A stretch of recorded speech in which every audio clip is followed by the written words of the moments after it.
because I was stoked because I just got this TV and I had also just drank a whole bunch of cold brew and hadn't eaten in like 12 hours. I just screamed at the top of my lungs, like a high-pitched, shrill scream, and Ava lost her mind. She was just like, what are you... Like, she was telling everyone, because I'm always, like, pretty just, like, mellow. Yeah. And so it blew her mind that I just, like, screeched at the top of my lungs. She was like, what happened? Oh, my God! I saw, I think it was a YouTube video or something. It was a wedding. And they had hired the original singers of that jingle to come and recreate the jingle live at the wedding. Whoa. And so there was even a guy reading the copy. He's like, at O'Reilly Auto Part, like right into the mic. Like, that's amazing. And I was like, is it someone that paid that much money, or did they like their family members of the O'Reilly? Or they should have had the Home Depot crew in there too. Get them both. The two most iconic jingles. Blue Man Group performing that in the background. Yeah. Oh.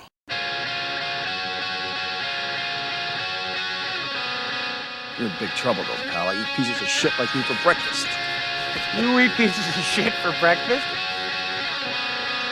No.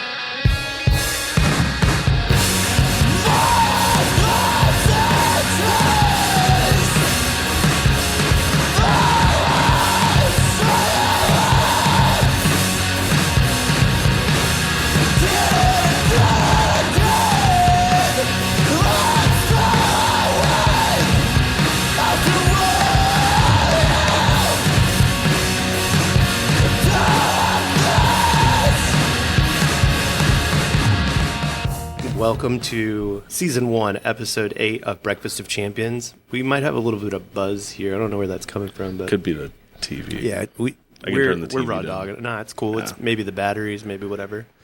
Welcome, friends. This is Breakfast of Champions, Season 1, Episode 8. We are coming to you live from Ray's Burger Shop. Just Ray's Burgers. Yeah, just Ray's Burgers.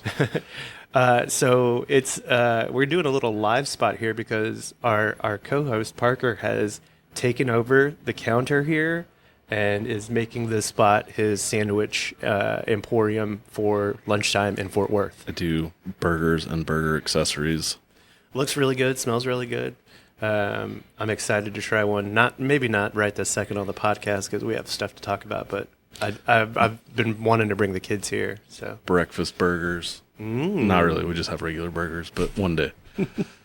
So last time we talked, we had a little bit of a shoot in the shit episode. It was more a funsies, just kind of throwback to the beginning of the podcast. We definitely talked about 303, UFC 303 a little bit, just because that was coming up, and it was one of those episodes where we're kind of coming to you in real time now, and we're not banking episodes anymore. So like this episode will come out on Thursday, which is like the day after tomorrow. So UFC 303 just happened Saturday, June 29th. I know that wasn't this past weekend, but we did talk about it before it actually happened. And so if you missed it and you're just solely relying on us, if you missed it, we have a Wu-Tang Clan playing in the background. So if you're hearing that, that's kind of, we're setting the mood for the podcast. We have violence on the screen right now. We're training with the wooden forms. This is an amazing training montage. Wu-Tang Clan. Would you say Parker Brothers? No. So this is a Hong Kong connection. Yeah. Parker Brothers, the Wu-Tang board game. That would be fun. I would play that. I'd play that. You got to get through all 36 chambers. So the big fights we were talking about at UFC 303 that we were excited for. We talked about Michael Venom Page and Ian Gary Machado, the gentleman that took his wife's name and has moved to Brazil. And, so Michael Venom Page came out, and he's coming from more of like a kickboxing karate stance world where a lot of like awkward angles, quick strikes. And so if you caught that fight, you saw that Ian Machado Gary basically played defense the entire time and grappled the entire time, which is like a very smart strategy when it comes to someone that is an awkward striker. If you're unfamiliar with where those angles are coming from, you want that person as close to you as possible. And if you can, clench them or exchange them grappling on the ground, you've neutralized that awkward striking and the karate stance and all of that. So Ian Machado Gary was very confident coming into it. He just didn't play into the MVP trash talk and all that stuff like that. And so it was very interesting to see his game plan play out. The crowd was not into it. They were booing the whole time because they wanted to see action. But I think he played it smart. He didn't buy into the trash talk. He played the defensive game. He got that win under his belt, and he's on to the next one. And so I think that puzzled Michael Venom Page a lot. And I think that's the other thing is you have to remember you're coming into the UFC where like 60% of the champions are going to be Dagestani wrestlers. So if you have no grappling, if you have no wrestling, you might be a loser. Yeah. A loser. It's crazy how much wrestling plays into it. That's something I talk about a lot is how I wish I would have done wrestling in high school, but I didn't want to get into the... No race customers, just a... darn. Yeah, if you hear that little ring in the background, it's because somebody's walking in. They could be getting a burger. They could be getting a beverage from the convenience store we're attached to. This is awesome. I think we should just do all our podcasts here. I'm cool with doing that. Yeah. So it was a kind of a boring fight in terms of striking and whatnot, but he did neutralize Michael Venom Page very effectively. The next one that I was excited to kind of talk about, I don't know, did you see the Mayra Bueno Silva versus Macy Chazon fight at all? I did not. So Mayra Bueno Silva is accused a lot of being kind of like a lazy fighter. Mm-hmm. She has all of the skills and techniques, but it's almost as if when she gets in there, she's undecided if she actually... Like, she's like, do I really want to fight? You know what I mean? Yeah. And so she holds back a lot. And so Macy Chazon is decorated American fighter. She's kind of like one of those all-American looking girls. And she elbowed the shit out of Mayra Bueno Silva in the second round and cut open a gash above her eyebrow that you could literally stick a couple of fingers in. It was that big. That sounds a little kinky. Yeah, it was like one of those things. So there was a doctor stoppage there. There's a lot of blood, big old hole in her head. And I did see a follow-up. I think she got like 15 plus staples in her head and her eyebrow. Yeah, so that whole part of your eyebrow was just kind of stapled and sewn up shut because it was just gashed open. So that was no good. one of the more brutal elbows I've seen this year in UFC so far. And so... that was kind of a cool one. And so I don't know if you remember, we also talked about that round robin of 5 fighters in the one fight, and it wound up being Anthony Smith and Roman Dolidze. The guy that stepped in with 6 days' notice beat the guy that stepped in with 7 days' notice or whatever it was. Insane. So Roman Dolidze, they both looked like they were in shape, but not necessarily like go 100% fight shape. And so it was kind of a compelling fight in the sense of like they didn't have very much time, and you kind of got to see like where you're the basics of fighting. Like you still have a jab, you still have a hook, you still have takedown defense, you still have to do all that stuff. But some of those specialty things that you see in some of those fighters that they develop in camp, you know, they really want to work on, you know, taking somebody down, or they really want to submit somebody or whatever. That really wasn't going to happen in that fight because there was just no time for preparation. Then you had Danny Gay and Diego Lopez was the co-main event. Diego Lopez won decision, unanimous decision. Danny Gay's the one that stepped in and fought, you know, that same night. I text you, pulling out in real time. So Brian Ortega woke up Saturday morning not feeling well, or I guess it was late Friday night, Saturday morning not feeling well. And so Dan Ige is already in training camp because he had a fight 2 weeks from now, actually. He was supposed to fight, I think, in July. And so he texted the brass at the UFC and said, yo, I'm in town for the fights. I'm in shape. I'm in training camp because I'm already ready to go. Like, let's save this card. Let's save the fight. And Saturday morning, he weighed in. And so poor Diego Lopez, he's like, I'm going to fight at 165. I'm going to fight at 175. I'm going to fight at 150. He didn't know. Yep. So Diego Lopez had, again, props to Danny Gay for stepping up on the same day, but also props to Diego Lopez for being willing to tangle with whoever, whenever, at whatever weight class. And so during the day of Saturday, while the card was still kind of getting ready to start. In the background of all of that was happening was Dan Ige stepping up to fight, Diego Lopez accepting the fight, them weighing in, them getting the commission to approve the fight, and it all happened right before showtime. And so right when we were starting to watch the UFC event, they were talking about how all of this was happening, and I was texting all my UFC friends, Parker and Jason. I was like, pulling out in real time. So Brian Ortega pulled out on Saturday, and Dan Ige stepped up. So props to that fight. That was a cool fight to see just because of the background of all of that. And then obviously the main event was Alex Pereira and Yuri Prohaska. And Shaman prevails.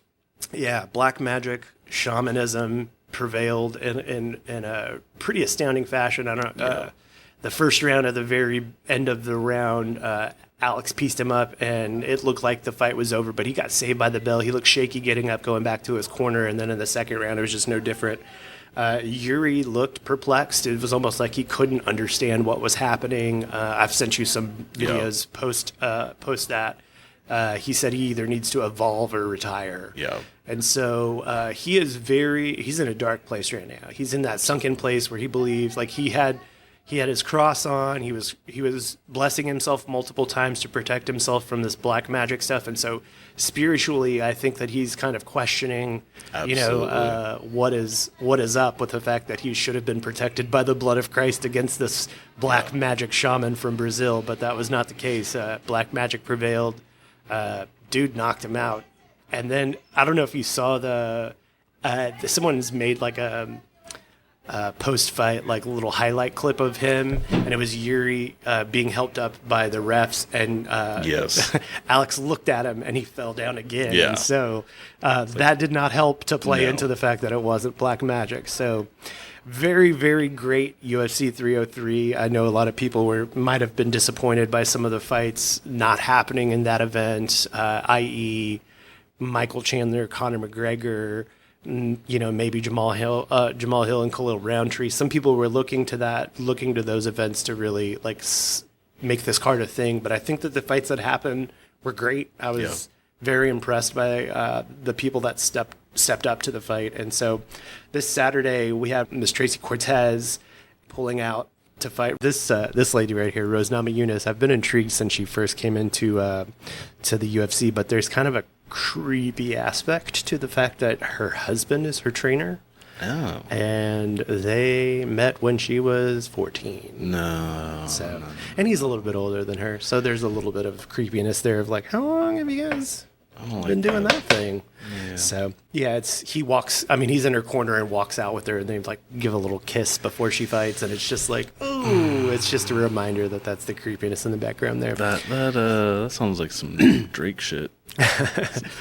Probably a minor. Tracy Cortez, she's a great fighter, Hispanic, obviously.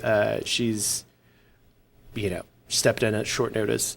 This gentleman right here, Santiago Ponzinibbio, is a very exciting fighter to watch. He's kind of similar to Stephen Wonderboy Thompson, or even like we were talking about Michael Venom Page. He's got that awkward awkward angle stance and stuff like that. We've got Drew Dober versus Jean Silva. Drew Dober's pretty boy. Yeah. He's one of those Johnny Cage from Mortal Kombat. Yeah, he's a pretty cool guy though. Gabriel Bonfim versus Angel Lusa. I don't know much about Mr. Lusa, but he looks like he can handle business. Yeah. And then we've got some people. Cody Brundage is fighting. Abdul Razak Al Hassan. Is this the gentleman that was over Razak Al Hassan? I believe so. The gentleman that double check that in real time if you would. So if that's the case, then Mr. Razak Hassan is the gentleman that was over at Fort Worth Float Company with Kevin O'Malley getting some recovery. Yeah, that is him. Yeah. Yep. Gave Kevin a nice little chop. There you go. Yeah. So if you don't follow Fort Worth Float Company on Instagram, please go do that now. Our buddy Kevin runs Recovery Center, Float Tank, sensory deprivation float tank pods, cold plunge and sauna, and Mr. Al Hassan was here for recovery, and as a little gift he gave him a nice little leg kick that we've been talking about so much. So that's going to be a cool fight. Vested interest in that. We have some ties to the podcast on that fight coming up. So we'll be cheering for him for sure. Screw you, Cody Brundage. Let's see here. Who else do we have here? I want to go back up. Go ahead. So Fatima here. Yeah.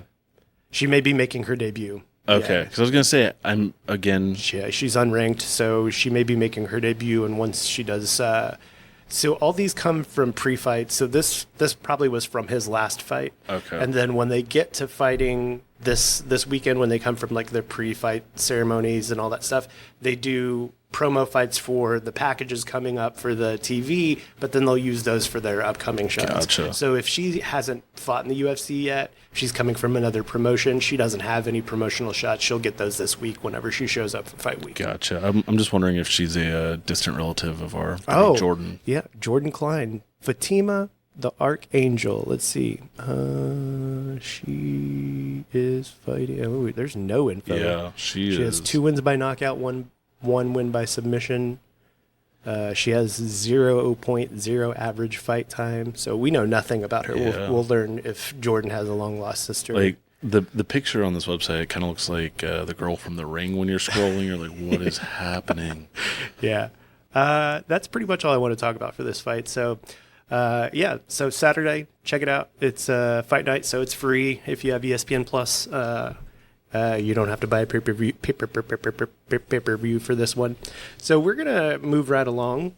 Parker, every single time we ask anybody what their favorite Jean-Claude Van Damme movie, the answer comes back inevitably, Cinnamon Toast Crunch every single time. No, it comes back Bloodsport every single time. I'm really shocked that no one has said Predator. Because he was in the suit. That's true. So, but little backstory info for you. I actually I've been thinking about this. Besides, and we're gonna get into Bloodsport, but maybe we should just ask what the favorite like martial art or action movie is, because I love Jean-Claude. I've watched, if not every movie he's been in, most of them. So that's why I put Jean-Claude. Mm-hmm. But I do think that Bloodsport is probably his most well known, next to like Street Fighter. But as far as like his highest quality, like most iconic, Bloodsport is always going to be the one, and it's so good. Yeah. So Bloodsport is a movie that people know and love from the 80s. When anytime you think about martial arts films, anytime you think about like action films from the 80s, action film stars from the 80s, Bloodsport's going to come up time and time and time again. Like I said, I saw this movie when I was way too young. Yeah. I did not understand, what was going on. There's some cool things in this movie that there's some cool things in this movie that you don't think about as a kid. So like one, Kowloon Walled City. Yeah. The fact that was like one of the only films that was filmed in the Kowloon Walled City. As a child, you would never have an understanding of why that's significant or important. I guess their liaison tried to kind of give a little backstory into that with the secret agreement between the Chinese and whatnot. So check that out. If you have no knowledge of Kowloon Walled City, there's a cool emo band that is named that as well. They're not an emo band. What are they? What are they? I would classify them firmly in the noise rock. Okay. But they border on like, I don't even want to call it sludge, like in the same vein as like Neurosis to an extent, with like some more noise rock elements. But fine. Be definitive. The one thing that I kind of wanted to bring up as far as like, the whole Frank Duke's backstory. Yeah. Whenever I was a kid, there was no internet. So at the end of the movie, when you see that this movie was based on the real life of Frank Dukes and all of the records and all that stuff like that, you're like, holy shit. Yeah. Frank Dukes is a badass. And then now that I'm 40 and we have YouTube and all the hindsight, you realize that Frank Dukes is nothing more than a con man. Yeah, so, exactly. But we got a cool movie out of it. Dude, we have one of the coolest movies out of it. So the other thing that I didn't realize as a child, I didn't put 2 and 2 together just because I was like, oh, movies as a kid. But how similarly some of the resemblances are between Enter the Last Dragon and also Bloodsport. Yes, absolutely. And so going back to that whole thing. But What were your favorite parts of that movie as a kid? I mean, something as a kid, as an adult, the training montage. I'm always a sucker for a good training montage, which is also why that question is in the lightning round, because I love just watching a good training montage. I mean, the final fight obviously is iconic. That crazed look when he gets back up, the bloody nose, the like, just I'm coming for you. And oh no, sometimes I get the movies confused, understandably so, but Bloodsport and Kickboxer came out like less than a year apart, very similar movies, but I don't remember if it was Bloodsport or Kickboxer, the dancing scene. Where he's got the high-waisted pants and he's... That's Kickboxer. Oh, man. Yeah. Damn. Well, that'll be for the Kickboxer episode. Yeah. So as a kid, a couple of things that I remember from like loving as a kid. First and foremost, I loved the jacket that he was wearing, like the Akira like bomber type jacket or whatever. For some reason, when I see that jacket, or whenever I watched Akira and I liked, that jacket, I don't know what it is, but there's even some of that in Kill Bill whenever you see they go to Japan and the crazy 88 and all of that. But like just that 80s fashion it's so cool. The shoulder patty kind of like bigger torso jacket, the sleeves that are puffier. That always stuck out to me when I was a kid. But I, too, also loved the montages as a kid. And I liked the chase montage when I was a kid. That was one of my favorite things whenever I was a kid, because I was like, they're going to end up in the water. But you know what I mean? I think that this director and producer, whoever made this movie, they're like king of montage. There's so many great montages whenever he initially goes to pay respects to his Shidoshi. He just walks in, looks at the sword, and then there's this great montage of how he met his Shidoshi and what happened with his son. Did you ever think that Shango was the one that got killed by Chong Li and the Kumite the year before? I did. I did too. Yeah, like that's kind of what I picked up on it. I always thought that, and then I watched it again the other night, and I was like, why did I think that? Because they could have easily made that connection or whatever. Yeah. But whenever he goes to see Shango's picture and he's dressed in the martial arts garb, I always thought that was the implication. That's kind of why he had to go back and avenge not only Shango's death, but also to carry on the lineage for his Shidoshi. But I guess that was not really like implied very heavily. That was more like because they always talk about how Chong Li killed somebody the year before at the Kumite, and I was just like, I thought it was Shango. Why don't they ever just say that it was Shango? Yeah, that's what I always thought too. So yeah. So the music of Bloodsport. It's the best. It's so good. Yeah. It's so funny that you could give like an 80s like rock band a premise and be like, hey, we're doing a movie about a kumite, and they've just got like kumite, kumite, like they just like. But like every '80s movie had a song, whether it was like it had its own rap or it had its own like rock anthem. Like that was so cool. I wish people would bring that back. Like I've been saying that for years. Like, man, we need to have songs for soundtracks were huge for movies in the 80s and 90s. They like helped sell the movies. Yeah, and now it's like who's buying physical media? Movies are so just like push them out so we can get them to streaming so we can make more money on them. But yeah, the whole marketing behind it of like, hey, we've got this like notable band, we've got this like catchy song that is very simple most of the time, but it's an earworm and gets stuck in there. I think what's cool too is it's usually the backdrop of one of those montages. So like you said, like the lyrics are just very simple, or the song is very simple, but what's happening on screen and the music and all of it ties it together and makes it just like a better thing. Exactly. You know what I mean? It's just like a good stew of... I love it. Yeah. So just taking a look at some of these characters here, you had a young Forrest Whitaker as CID agent Rollins, and he obviously went on to have an illustrious acting career, Oscar award winner in his own right. This was Jean-Claude Van Damme's first movie, is that correct? I don't believe so. I thought it was. I thought it was like his first like big movie or whatever. I think Kickboxer came out before this. And I believe there were a couple like low budget ones he did. I knew the low budget nonsense, but I thought this was probably like like his first big hit. one. Where, he was like the lead role or whatever. Ray Jackson as a kid was always just the coolest. Like he always reminded me of like a drunk uncle that everybody had. That was just like didn't really need to do anything other than show up. So, so Janice, Leah Ayres. Whenever I was a kid, I was like, that dude could do so much better than that reporter.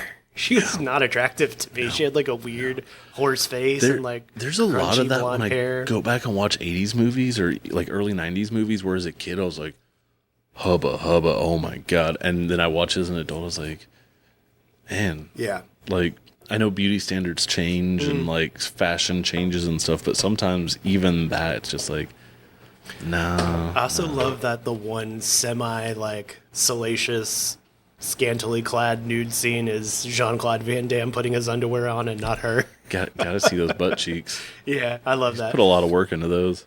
Also, if you're in the middle of Kumite, you're not supposed to be like having relations with your. That's like a sap of your energy, right? Yeah, absolutely. That's a big no-no. They should have not done that. He shouldn't have won because of that. Yeah, that's right. The ancestors were not on this side. So yeah, if you haven't seen Bloodsport, it is a great 80s movie. You've got several different martial arts represented at the Kumite.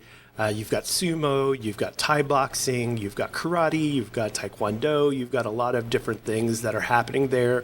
And that really was, in my mind, the precursor to the first UFC event. Absolutely. You know, when you go back and watch UFC 1, it's almost as if they took a little bit of Bloodsport and they tried to like make it organized and sanctioned. And so you do see the different outfits in UFC 1. You do see that some people are wearing boots and shoes and sumo outfits and full, you know, the Gracies were in their full jiu-jitsu gis. So some of that, I think, would be very, very cool if we saw some of that back in the UFC. I'd love to see that. I know that there's a lot of no-gi competitions and stuff like that, but I mean, when it comes down to it, if you know how to use the gi, you can use the gi as a weapon. Yeah. And also, if you are fighting an opponent with a gi, you can use the gi against them. Exactly. So I think that some of that would make some of these fights a little bit more interesting. As far as like we do have, you know, like Alex Poitin leaning into his tribalism and his shamanism and stuff like that. I would love to see, you know, like what we could get out of that as far as like a throwback, maybe a throwback event or something like that, where we have gis and sumo and different stuff like that. But we love the UFC. We talk about it all the time. We'd be remiss to not make that connection there. The very first UFC being kind of one of those things. Also, those there were some more different promotions that were doing more tournament style stuff where last man standing. I know like King of the Jungle down in Brazil, that's kind of like one of those round robin tournaments where like you're going to fight 3 or 4 times in a weekend and not necessarily like once every 3 months. Yeah. So endurance is a big thing whenever it came to Kumite, and we don't get to see that as much when it comes to like the professional sports. So, so Frank Dukes in real life, there have been some Freedom of Information Act requests against him. Apparently, he's never left the United States in his service. He was not a CIA operative. He did found a few schools in California that were teaching his brand of ninjutsu. But even to this day, he's still making some of the boldest claims. I saw the other day that I think it was maybe last month or a month before, he had some grumblings in his schools about who's taking over teaching, and a lot of people retired, and he kind of made his statement aware that he is the only. Oh, look, we have a guest. Oh, hey. What's up? Welcome. Okay. You getting a burger? Yes, sir. Awesome. Well, I'm going to go cook some food and let Renee keep going. Sure. I'll keep going. Yeah, so Frank Dukes was making some big claims about him being the only real ninja outside of China practicing in the United States. And so he's still on that shit. If you haven't looked into him, if you haven't looked into him, all you have to do is Google or YouTube search Frank Dukes, and you'll find out that, he really didn't go fight in the Kumite. He doesn't really have all these records. There's never been anyone really to corroborate any of his stories. Usually his stories fall apart under just, the most simplest of scrutiny. There are some interesting things, like I said, that he did do, though. He did found some schools. He has his own brand of martial arts that he kind of created, Duke's Rue. So I believe he still has schools down in Mexico.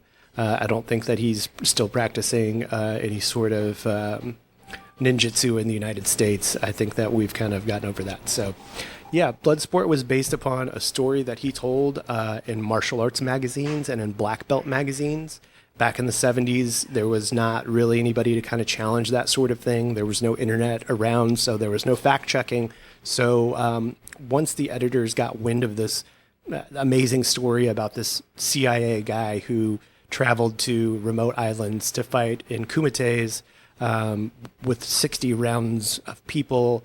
They just bought into it, hook, line, and sinkers. Obviously, it was a popular story with readers. And so during this time, Frank Dukes is telling the story and writing these stories.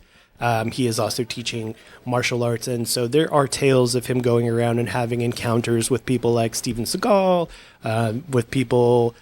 he's, made some tales about him fighting a younger martial artist. I forget his first name. I think his last name is Moore, someone that actually fought Bruce Lee. He fought him to a draw. So, there's just a lot of, interesting facts that just kind of get bigger and bigger and bigger as you hear the tale of Frank Dukes. But that doesn't hold anything against the movie. The movie's still great. We love it. It's still part of our childhood. Movies are... one thing that I did want to talk about while he's making that burger is in the middle of the movie to kind of try to, prove he's worthy to be there. Jean-Claude's character, Frank Dukes, has to perform Dim Mak, which is the touch of death or a death point strike.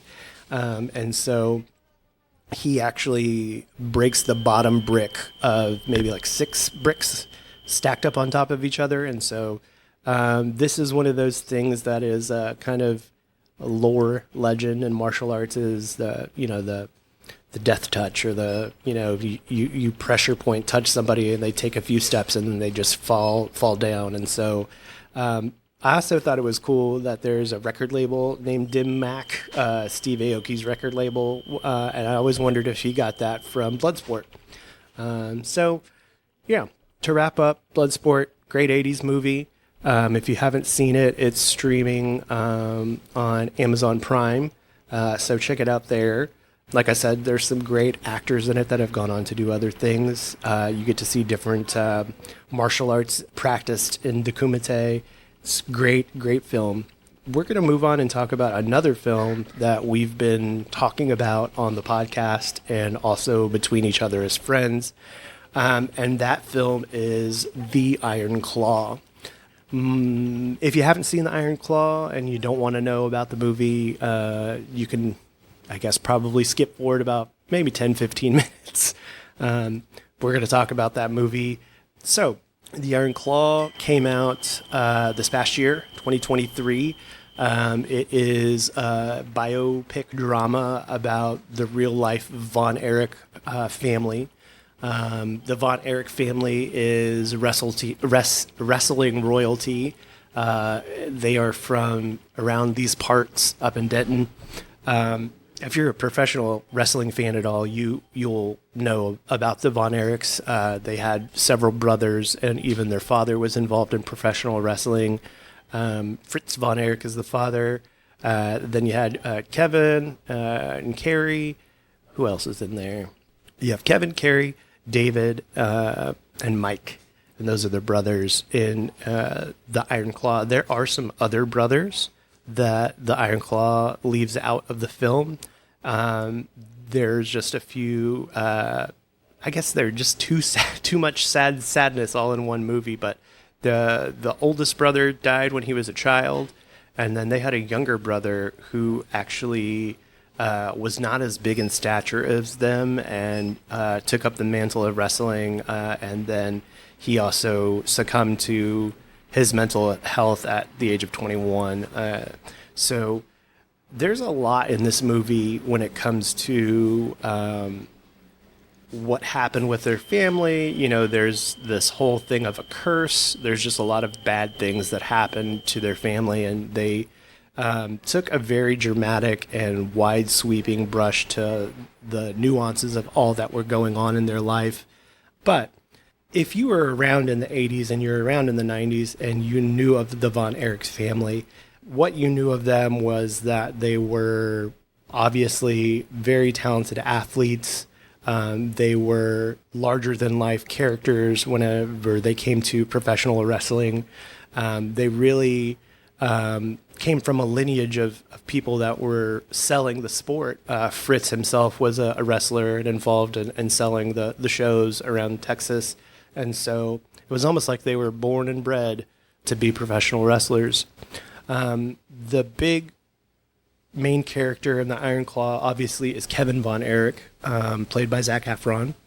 You get to see the perspective of, you know, his life and how he dealt with growing up with his father and his brothers and all of the things that were going on in their lives. And Kevin is actually still alive and still wrestling, kind of promotionally. If you were to Google, his sons are wrestling as well. And so I've seen him pop out in some WCW events in the past few years, and he, with his signature no shoes, barefoot style, came out, you know, and he's still got the moves, man, even in his old age. So this movie did a great job capturing what it felt like to be alive in the 80s. Again, when we talk about music and we talk about, you know, kind of like montages of things, you get a real nice kind of glimpse into the life of like what it was like to live in a small town in Texas in the 80s and 90s. They were a little bit more well off than some of us, so they had, you know, a bigger house and bigger land and that sort of thing, and kind of access to cars and whatnot. But I think the spirit was the same. You had a lot of tragedy happen in this movie. A lot of tragedy befell the family for a myriad of different reasons, where be it mental health or be it you know, drug usage, or the fact that they're just living in such a lifestyle that is, you know, fast and kind of dangerous. And so some of the things that you see and that they deal with is you've got a brother who you know, is off to the Olympics, and in the middle of him training for the Olympics, the Cold War's happening and the United States decides to pull out of the Olympics, so he doesn't get to participate there. You've got brothers that are, you know, losing feet and still coming back to perform. You've got someone that had a shoulder injury, and whenever they were repairing the shoulder injury, they had toxic shock syndrome. And so all of these things are kind of like befalling the family, and it seems like there's no real heir to the throne when it comes to capturing this heavyweight title. They really want this belt to come home, and so you kind of have to play it through and see it through. Like I said, I don't want to kind of give too much away of the movie as far as the plot and all of the things that happen in the movie, but I think that, like I said, it's a great peek into the world of professional wrestling. If you have no idea about professional wrestling, if you've never dipped your toe into that sort of thing, this is a great peek into that. If you don't know anything about the Von Erich family and this is your first introduction, I would suggest that you do maybe some YouTube deep diving and see, you know, that they actually were a real family that wrestled professionally, and that this isn't just a movie. So we have two movies. One is Bloodsport, based upon a complete and utter lie that we love so much. And then now we have the Iron Claw that we're talking about, which is based upon a true story that we're learning to love so much. So we had Mr. Gray on, and he brought that up whenever it comes to his favorite wrestling and era. And then my dad texted me the other day. He was like, I just watched The Iron Claw. You have to watch it. And so I have a lot of people in my life that have been watching it lately and bringing it up. And so we decided that we wanted to talk about it. While you're making Phil's burger, I talked initially about The Iron Claw just to kind of give, I was just saying like it was a real good peek into if you've never delved into professional wrestling, specifically like if you didn't have any knowledge of like 80s professional wrestling. That was a great look into it. The music was great. They did a really good job portraying like what it was like to be in Texas in the 80s. Got a little hot fry action here. Just the tragedies, really, really, stacked up on that family back to back to back in some of the weirdest ways. And so I think it's cool to go back, and we live in an age where, say this movie came out when we were kids, we would have to go somewhere to find a videotape to find the real, Von Erich footage, whereas now you can just go to YouTube, type it in, and you can see the very fights they're talking about happening, just I did that exact thing after watching this, because I knew about the Von Erichs, again, didn't grow up in Texas, and they were also kind of before my time when I started watching pro wrestling, because I came in when, Hulk Hogan, early 90s, like WWF, WCW. So I wasn't super familiar with the Von Erichs before I moved to Texas. And then when I moved here, I heard about them. I had friends who were huge wrestling fans. And really in my early 20s is kind of when I got familiar with the Von Erichs. So yeah, seeing this and seeing everything put in this light. And I'd also watched the Dark Side of the Ring episode about it, but like a few years ago. So like having a base knowledge going into it was cool. Watching it, the dramatization of it, it was heartbreaking. It was so sad. But then going and reading the actual story, it's even sadder what actually happened and the things that they didn't put in the movie. Sure. Yeah.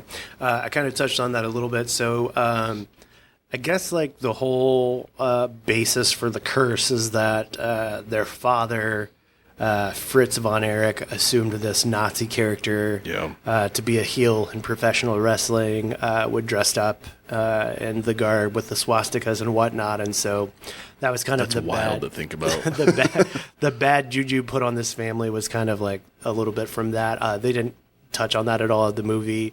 They didn't really touch on it all. Like I was saying, the younger brother that was like not as big as them and kind of just smaller. And so there was a lot of tragic things that happened to that family. But Kevin Von Erich is still alive. Still looks like I was saying, if you type in his name in WCW, there's a couple years ago he came out. He still kind of got that little fire in him. And so is it his daughter that is or was wrestling? And he's got 2 sons that are wrestling now too. So.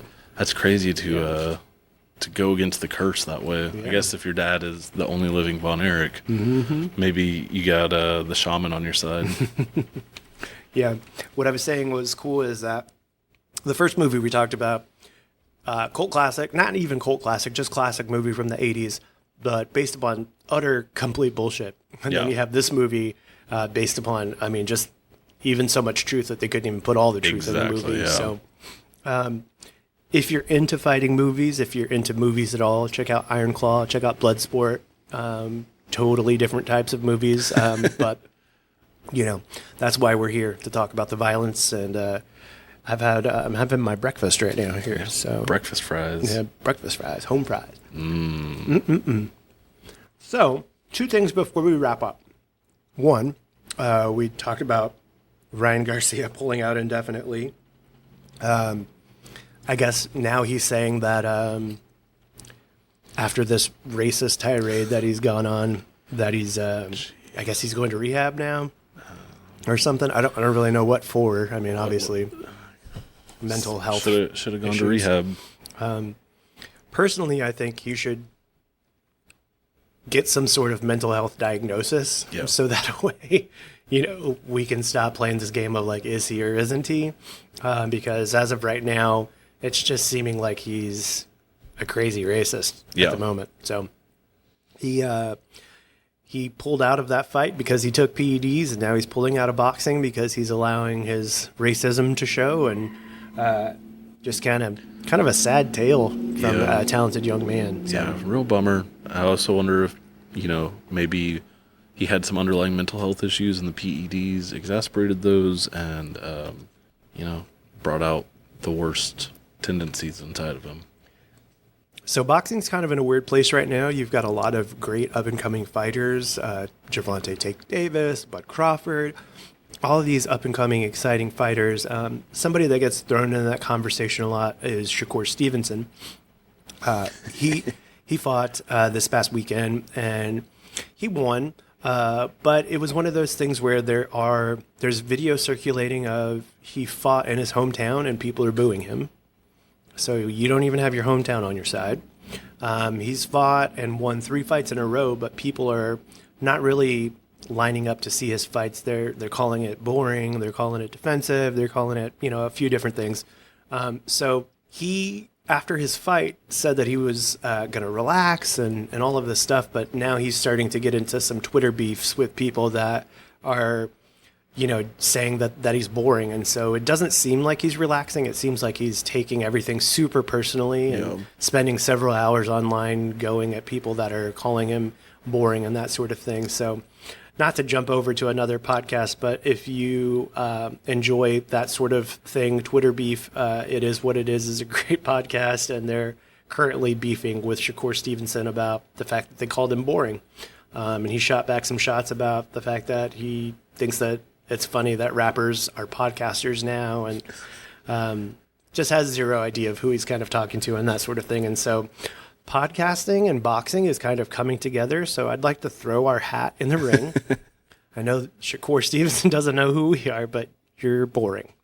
So maybe you'll tweet at us. Come find us on Come Twitter. find us. We're at Ray's Grill, and we've got fries. We're waiting for you. So. Yeah, lots of fun stuff when it comes to the future of the UFC. We've got a couple of things to look forward to. We've got the one that I'm particularly looking forward to is the Noche de UFC. It's the fight in September that will be coming up. That will be broadcast live from the Sphere. Oh, that's going to be insane. Yeah. So we've got that coming up. I think Jorge Masvidal is supposed to fight Chael Sonnen in boxing sometime soon, even though Jorge Masvidal just got beat by Nate Diaz this past weekend. That was a fun watch. If you're a fan of the UFC, Nate Diaz was a colorful character in the UFC, him and his brother Nick. And Jorge Masvidal was also a very colorful character in the UFC. They fought each other in the UFC, and Jorge stopped him because Nate has all this scarring on his face, and so he just opened up a lot of bleeding, and so they didn't really actually get a good fight in, and so they boxed this past weekend, and Nate put it on him for the most part with a lot of volume. It wasn't a lot of heavy punching, but it was a lot of volume. Jorge had a couple of nice counters with volume, and so it was one of those things where a lot of people called it a draw, but Nate Diaz won. Scorecard-wise. That's good. Yeah, so fun stuff like that's popping up all the time. I think what's cool is that I think they had 18,000 people there, and so from my perspective, it seems like a lot of people just would pay to see Nate do just about anything. Yeah. Hang out at a bar. He's a brand name at this point. So his post-fight press conference kind of perked my ears up. They asked him kind of what his next, what's next for him? What is his goal? He said that he wants to come back to the UFC and he wants to win a belt. Now we got trains. So I think this is the sign to wrap it up. So, if you're a Nate Diaz fan, it's good to hear that he still has a goal to come back to the UFC and win a belt, because that's one thing he never did whenever he was with the UFC, is he never captured an actual belt. And so he is 39.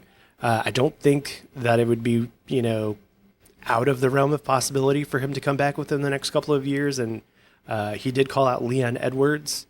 Leon Edwards is, I would say, at least 15 years younger than him, but they're both boxers. And so that would be a pretty cool and amazing fight to make happen if Dana really wanted to cash in on the fact that Nate Diaz is still selling tickets to the tune of 18,000 at his last boxing match. So I think that the sport combat sports is in a great place going forward. We've got a lot of exciting things. Pulling out is just a name that we've come to love and kind of throw in there. But I think that is making these fights a little bit more exciting. So the more we see people pull out, the more we get to see different types of fights, different fighters, people stepping up on short notice. And I think that's kind of one of those things where it's, I don't know if you're familiar with, do you watch NBA at all? A little bit, yeah. So they've got this thing in the NBA right now called load management. Okay. And so what it is your favorite NBA player is not going to be playing 81 or 82 games a season. Right. They're probably going to be playing like 60% of that. And so on the games that they don't play, they call that like they're having a load management night. Yeah. And so what it's doing is kind of saving some of the injuries, and some of the players are able to play a little bit longer. You have like Steph Curry, LeBron James, they're about to be 40 and they're representing the United States at the Olympics. So that was kind of unheard of before. I kind of see that similar thing happening in the UFC, where you have some of these fighters like Conor that normally you'd go broken pinky toe, throw me in. I'm ready to fight. Yeah. But now you have some of these fighters that are like, no, I'm not 100%. Let me wait until I'm 100%. There's plenty of fighters out there to kind of step up and take my spots. And so I think it's a good thing. You're kind of seeing, we're not necessarily going to wait 4 years for Conor to come back and fight, but I think that going forward, you're going to see a lot of these fighters take their health into a consideration, take hopefully their mental health into consideration, so that way they're able to fight longer and longer and longer, and we'll be able to see some of these things like Nate Diaz maybe coming back to the UFC to compete for a belt. There's so much going on right now. I'm so overstimulated, but you know what? That's the way it happens here at Ray's Burgers. Nonstop fun. Yeah. So thanks for having me, Parker. Yeah. We had to throw this together kind of last minute just because we've got a lot going on in our lives. I've had tummy bugs over at my house. You've got 2 jobs, working hard for the bacon. So hopefully we can get this edited and up. Phil just stopped by. I'm pretty sure he's going to make that happen. So, hopefully you guys have a good week. Look forward to talking to you next week. We're going to hopefully have a guest for you that's super exciting and super, going to blow your mind. Yeah. So thanks for bearing with us on these past couple of weeks of randomness and wackiness, and we'll get back on a guest schedule. Well, right now we got Thomas Tank Engine as our special guest. Yeah, this is ridiculous. So have a good week. We love you. Breakfast of Champions out. Bye. I'm sorry. Then you're